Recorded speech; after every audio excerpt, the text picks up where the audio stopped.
उधर संभल पुलिस ने gangster act के तहत एक बड़ी कार्रवाई की है। हिंसा के मास्टरमाइंड शारिक साटा गैंग की 2 करोड़ 31 लाख रुपए की संपत्ति को सरकार की तरफ से जब्त किया गया है। लगातार एक्शन जो है वो जारी है।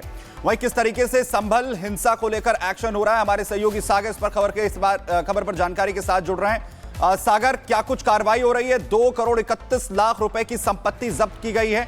कहां पर यह एक्शन हुआ है शारिक साटा की संपत्ति पर?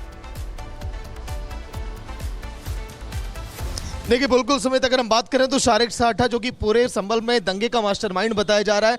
पूरे उत्तर प्रदेश में पहली बार ऐसा हुआ है कि गैंगस्टर एक्ट के तहत किसी अपराधी की संपत्ति को देखिए यहां पर सरकार के नाम पर किया गया है। ये देखिए, फिलहाल ये संपत्ति शारिक साटा की जो पत्नी है और सिकंदर की जो पत्नी है, जिसकी तिहाड़ जेल में देखिए मौत हो गई थी अभी हाल ही में, उन दोनों की पत्नियों के नाम देखिए अवैध ये संपत्ति है। और इसी संपत्ति के आगे देखिए हिंदूपुरा पुलिस चौकी का निर्माण यहां पर किया जा रहा था। ये हिंदूपुरा पुलिस चौकी की देखिए दीवार में आपको दिखा रहा हूं, ये पूरा देखिए ढांचा, यहां पर पुलिस की टीमें यहां पर बैठेंगी, लेकिन एकदम करेक्ट देखिए उसके पीछे कैसे पूरी जमीन को देखिए आपराधिक गतिविधियों में शामिल होकर शारिक साटा उसके अन्य साथियों ने खरीदा। सबसे बड़ी बात यह कि शारिक साटे की अगर बात करें, इस पूरे इलाके का देखिए नाम है हिंदूपुरा।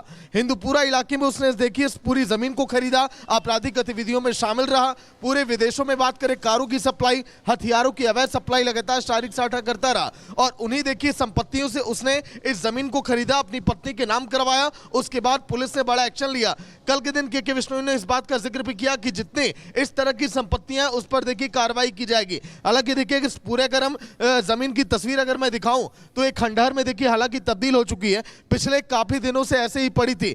लेकिन शारिक साटा की और कई सारी संपत्तियां इसी तरह से संभल में है। शारिक साटा जिसने कि सन 2012 से देखिए अपना ठिकाना बदल दिया, वो दुबई में रहने लगा है। लेकिन 33 सालों के अपराध की दुनिया में जिस तरह से उसने देखिए अपना पूरे विदेश में देश में नेटवर्क फैलाया, पुलिस लगातार उसकी जांच अब कर रही है। क्योंकि शारिक साटा की बात करें, अवैध सप्लाई हथियारों की, असलहों की, चाहे बंगाल की बात करें, हरियाणा की बात करें, दिल्ली की बात करें, इन तमाम राज्यों में लगातार शारिक साटा हथियारों की भी सप्लाई करता रहा। उसके गैंग में कई ऐसे लोग हैं। कल 2 देखिए अपराधियों पर चार्जशीट यहां पर दाखिल की गई। उसके बाद ये बड़ी कार्रवाई को यहां पर पुलिस ने अंजाम दिया है। लेकिन संभल की पुलिस ने, योगी सरकार की पुलिस ने देखिए यहां पर एक मिसाल ये पेश की, क्योंकि उत्तर प्रदेश में पहली बार देखिए किसी अपराधी की संपत्ति को देखिए सरकार के नाम यहां पर किया गया है। बैक टू स्टूडियो समित। कार्रवाई यहां पर की गई है। जिस तरीके से शारिक साटा जो कि संभल में जिस तरीके से हिंसा हुई उसमें मुख्य आरोपी है और इसे लेकर बड़ी कार्रवाई लगातार की जा रही है। देखिए जरा रिपोर्ट।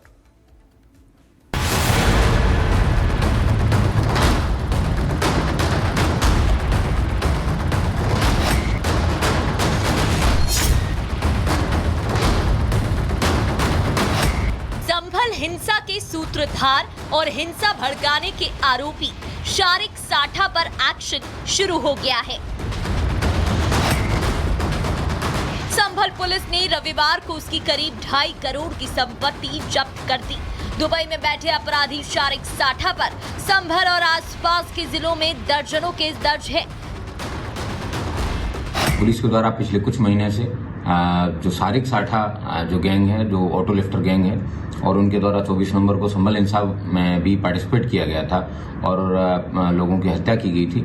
उस पर और शिकंजा कसने के लिए पुलिस के द्वारा 2009 में एक गैंगस्टर का अभियोग है, वो शारिक साटा और उसकी गैंग के सदस्य सिकंदर के विरुद्ध दर्ज कराया था। संभल तहसील क्षेत्र के तुर्तीपुर इलाहा में गैंगस्टर शारिक साटा की करीब 2.5 करोड़ की संपत्ति थी, जो माना जाता है कि उसने अपराध के जरिए कमाई है। जिला प्रशासन ने उसी संपत्ति को अपने कब्जे में ले लिया है। करोड़ों की संपत्ति का उपयोग प्रशासन गरीबों के हित में करेगा।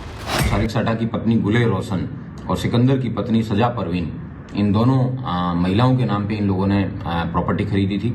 उस प्रॉपर्टी जो कि तुर्तीपुर इलाहा में स्थित है, 268 स्क्वायर मीटर की ये प्राइम प्रॉपर्टी है, जो भी वर्तमान में इसकी बाजारू कीमत 2 करोड़ 31 लाख रुपए है। इसको 2011 में गैंगस्टर एक्ट के तहत जिलाधिकारी कार्यालय जो वहां से कोर्ट से अटैच किया गया था, उसको अभी पिछले कुछ महीनों में पैरवी करके पुलिस के द्वारा सेक्शन 15 में एडीजे गैंगस्टर कोर्ट के तहत इसको सरकार में निहित किया गया है।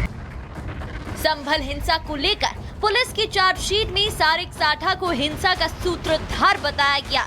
जामा मस्जिद के सर्वे के फैसले से नाराज होकर हिंसा की साजिश रची थी। संभल पुलिस ने शारिक के गुर्गों को गिरफ्तार करने के बाद अब उसकी संपत्ति पर एक्शन शुरू कर दिया है। Bureau report, Republic Bharat.